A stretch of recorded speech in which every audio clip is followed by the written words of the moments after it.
Hello and welcome back to Anthropology 1510. Last time we wrapped up our discussion of evolutionary theory and genetics, and so today we'll be moving on to a new topic, scientific classification and primatology. As Europeans began to go out and explore the world, discovering new plants, new animal species, several people became interested in trying to classify all these organisms. You remember that concept we had of the great chain of being and organizing things from the simplest to the most complex. Well, what they wanted to do was develop some system that placed everything within its context. They wanted to classify it. Now, we don't have time to discuss all of these individuals. We'll just discuss the one that's most important to us, that being Carl von Linné, who's usually better known by his Latin name, Carolus Linnaeus. Linnaeus developed what we call a phonetic classification system. So he placed organisms into groups based on analogous structures, that is, physical similarities. So if things looked alike, they could be grouped together. He wasn't implying any type of biological relationship between these organisms. He was just placing them in the same groups because of physical similarities. For example, if we look at the wing of a bird and the wing of a butterfly, they're very different structurally, but they perform the same function. They both allow the organism to fly. And so Linnaeus would place butterflies and birds in the same grouping. The modern scientific classification system, on the other hand, is what we call a phyletic system. A phyletic system is based on homologous structures, and by that we mean structures that are the same. They may not perform the same function, but structurally they're the same. So if we look at the forelimb of a frog, of a lizard, of a bird, and of a human, they perform very different functions, but at the same time that skeletal structure, the arrangement of the bones, is the same. Unlike Linnaeus, our modern scientific classification system places organisms into groups based on perceived evolutionary relationships, so there's some biological connection between the individuals of a group. Now, even though these systems are very different from one another, we didn't just throw out the Linnaean system altogether. We did retain some aspects of it, particularly some of his groups, such as genus and species, and his naming convention. Linnaeus suggested that we call a species by its genus and its species name together, so that our genus is Homo, our species is Sapiens, but we would refer to our species by both names, Homo sapiens. As with any scientific conclusion, we have to recognize that it's always tentative, and we can modify it as need be, as new information comes in.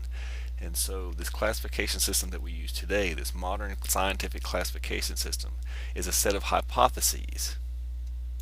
As we learned in our discussion of the scientific method, hypotheses sometimes have to be rejected, have to be discarded, and sometimes have to be revised. One of the things we use to revise the modern scientific classification system is DNA analysis. For example, gorillas, orangutans, and chimpanzees traditionally have been placed in the same group, a family grouping called Pongidae, because of their similarities.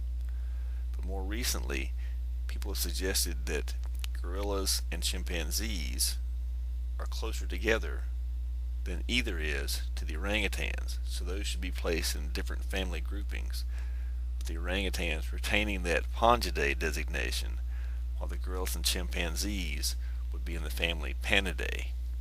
Even more recently, DNA analysis has indicated that we are much more closely related. We as humans are much more closely related to chimpanzees than either chimpanzees or our species is related to gorillas.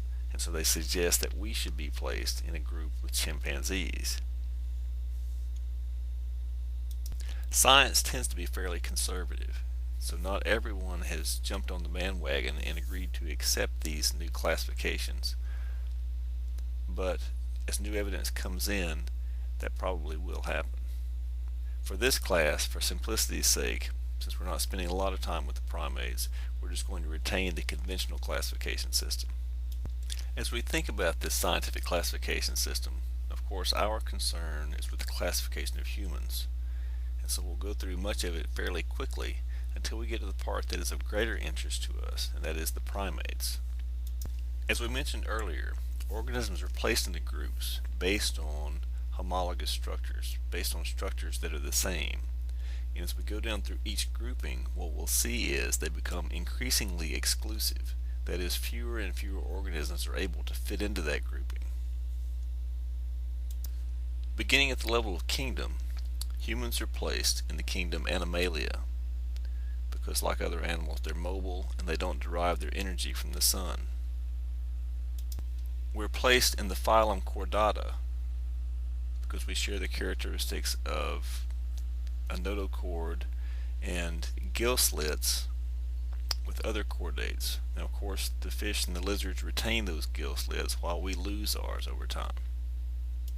We're placed in the subphylum Vertebrata because we have a vertebral column, and in the class Mammalia because we share characteristics with the other mammals. For example, we have hair, we have the ability to retain a constant body temperature. We tend to give birth to live offspring. We don't lay eggs. There are a couple of egg-laying mammals, but for the most part, mammals don't lay eggs. And at the order level, classified with the other primates, because we share such characteristics as prehensile digits, that is, our fingers and toes can grasp things. We have an opposable thumb, and the other primates, other than humans, have an opposable big toe as well. We have binocular vision, which means that our eyes are positioned on our heads in such a way that the fields of vision overlap, giving us 3D vision. In addition, we have stereoscopic vision, which refers to the way that the images are passed to the brain. With stereoscopic vision, the images from each eye are transmitted to both hemispheres of the brain. So that gives us greater depth perception, so we've got greater 3D vision. Primates also tend to have relatively large encephalization quotients, and that refers to the size of the brain relative to body size. So our brains tend to be fairly large relative to our body size. Primates also tend to give young to one offspring at a time, although the tarsiers tend to give birth to twins. Overall, the primates tend to give birth to one offspring at a time.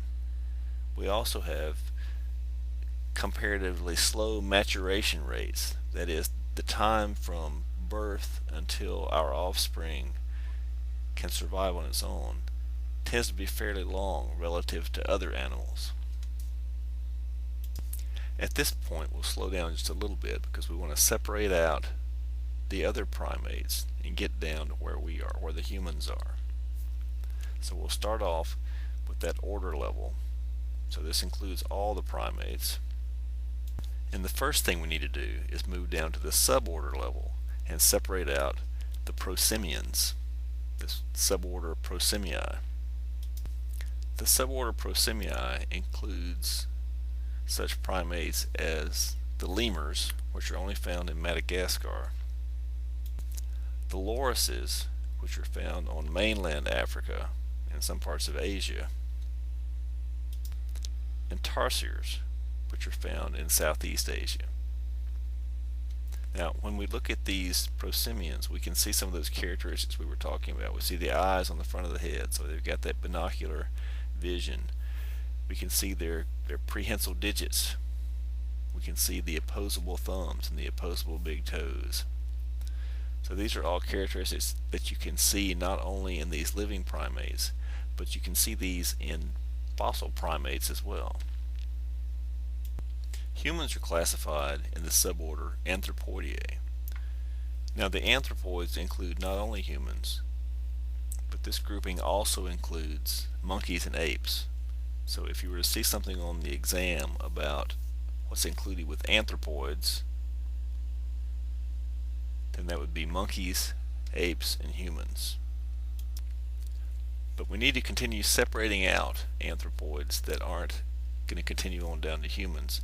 So at the superfamily level, we'll separate out the monkeys. So we'll separate out Suboideae and Cercopithecordea. Subordia includes the New World monkeys. Cercopithecordea includes the Old World monkeys. The New World monkeys, like these spider monkeys, have several characteristics that separate them from the Old World monkeys, including prehensile tails, so they can grasp with their tails, as well as certain aspects of their dentition, of their teeth. And Old World monkeys include species like these vervets, so they don't have prehensile tails. And again, their teeth are different from the New World monkeys. But from this point forward, we're not really concerned with monkeys. We need to move on toward humans. Humans, along with the apes, are placed in the superfamily Hominoideae, so collectively they're called hominoids. So if you were to see a question on the exam that refers to hominoids, what would be included with hominoids, then the answer would be apes and humans. But we don't need all the apes. We need to move on toward humans, so we need to separate out some more of these groups at the family level. The first family that we'll separate out is Hylobatidae. These are the lesser apes. The hylobatids include the lesser apes, gibbons and siamangs. Now, we can still see those continuing primate characteristics, things like the prehensile digits and the opposable thumbs and the eyes on the front of the head. But one of the things that sets apes apart from the monkeys, for example, is that apes don't have tails. But we also need to separate out those other apes, what we call the great apes. So the family Pongidae includes the orangutans. The orangutans are largely arboreal apes, that is, they tend to live in trees, and they come from Southeast Asia. The other great apes will separate into the family Panidae, so these will be called panids. And the panids include the gorillas and chimpanzees. And the home for gorillas and chimpanzees would be Africa. Humans are classified in the family Hominidae, so we're classified as hominids. Presently there's only one genus within the family Hominidae, that being the genus Homo, and there's only one species, that being sapiens. Now of course we refer to ourselves as Homo sapiens because according to the Linnaean classification system we use that binomial nomenclature that we mentioned earlier. You refer to a species by both the genus and the species name. Homo sapiens, the genus name will always be capitalized and the species name will always have a lowercase. And we can look at humans again from all over the world with our wide range of physical variability, but we're all the same species. We're all Homo sapiens. So humans are classified as primates, but we need to consider whether humans are just another primate. That is, we need to think about some of the behavioral similarities and differences between our species and other primate species. In considering these behavioral characteristics, we can start out with diet and food acquisition. In terms of diet, we can talk about specialized or generalized diets. Some primates have specialized diets, and by specialized we mean that at least half of their food comes from that food source. So for example, the tarsiers are insectivores. So they eat primarily insects. At least half their diet comes from insects. Gibbons are frugivores, which means that they eat at least half their diet comes from fruit. The colobus monkeys are folivores, so they eat primarily leaves. And the marmosets are gumivores, so they eat tree saps and gums. Humans, on the other hand, like some of the other primates, are omnivores. That is, we get our food from a variety of sources.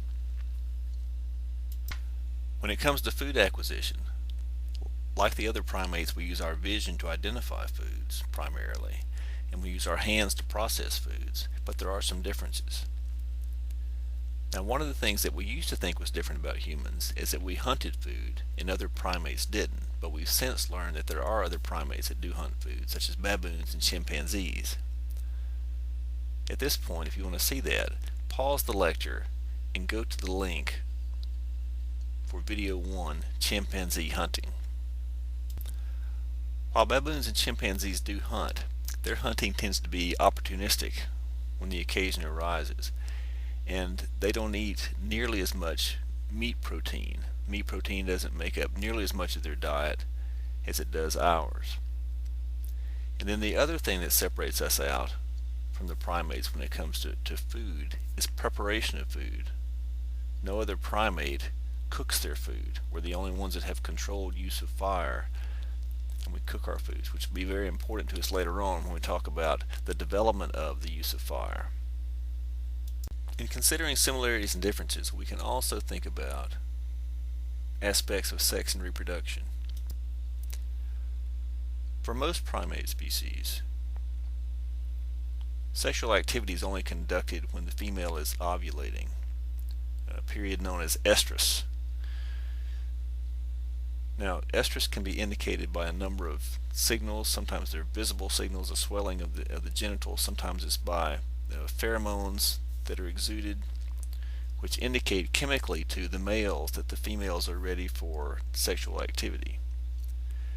Humans, on the other hand, have hidden ovulation. That is, the females don't always know when they're ovulating.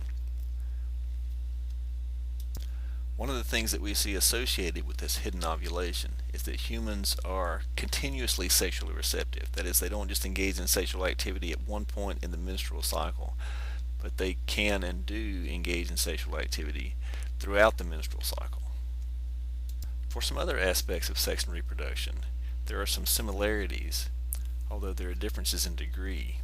For example, females of many primate species, as well as humans, exhibit bleeding at the end of the menstrual cycle.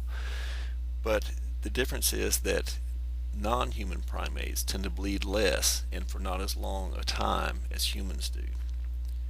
In addition, the gestation period, when the female is pregnant, tends to be shorter with non-human primates than it is with humans. In terms of parental care, we find that in most primate species, the mother-infant bond is very important. So maternal care tends to be very pronounced, and frequently those relationships last a lifetime. Paternal care, care by the father, is much less common. You do see it in a few species like the marmosets, and you tend to see it in humans. Now, when you see paternal care, it tends to be in species where paternity, that is, the fatherhood of the offspring, is fairly assured. Yet another aspect that we need to consider is tool use or culture, those learned behaviors. Now, at one time, it was believed that humans were the only ones that used tools, so this set us apart from the other primates. But since then, we've learned that there are a number of primate species, about 18 species, that make and use some form of tool. Now, when we talk about tool use among the primates, we don't mean that they're making hammers and skill saws and things like that. They're making very simple tools, perhaps, but they're taking something from nature and they're modifying it for some purpose. To give you an example, pause the lecture at this point and go look at video 2, chimpanzee tool use. As we consider tool use by chimpanzees and other non-human primates, we recognize that the tools they're using tend to be very simple, such as sticks or rocks to break open nuts, but frequently it requires forethought, so that in situations where the rocks and nuts aren't in the same place, the chimpanzee has to think about this, has to retrieve the rock from some other place, carry it to the tree where the nuts are, so that those nuts can be broken open using the rocks. So there's some forethought that's involved. But what about culture? What about learned shared behaviors? We used to think that culture set humans apart from the other primate species, but we've since learned that a number of primates have a basic form of culture. They have activities that are taught to their offspring. For example, there was a group of Japanese macaques that were held in captivity. They were provided with food, things like potatoes and wheat. One of the females of the group apparently didn't like getting sand in her teeth, and so she would take her food, take the potatoes down to the water and wash the sand off. Now, initially she was the only one that did that, but she taught that to other members of the group until all the group was doing it. Another thing that she would do is take the wheat And apparently, once again, she didn't like the sand in the wheat grains, and so she would take the wheat over to the water and drop the wheat in the water. The wheat grains would float and the sand would settle out, would wash off of it. And then she could pick the grains off the top of the water and eat the wheat without getting the sand in her mouth. And this is another activity that she taught to the other members of the group as well. So other primates use tools.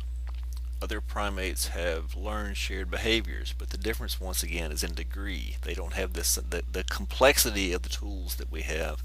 They don't have the complexity of the learned shared behaviors that we have. A final thing that we'll consider is communication and language.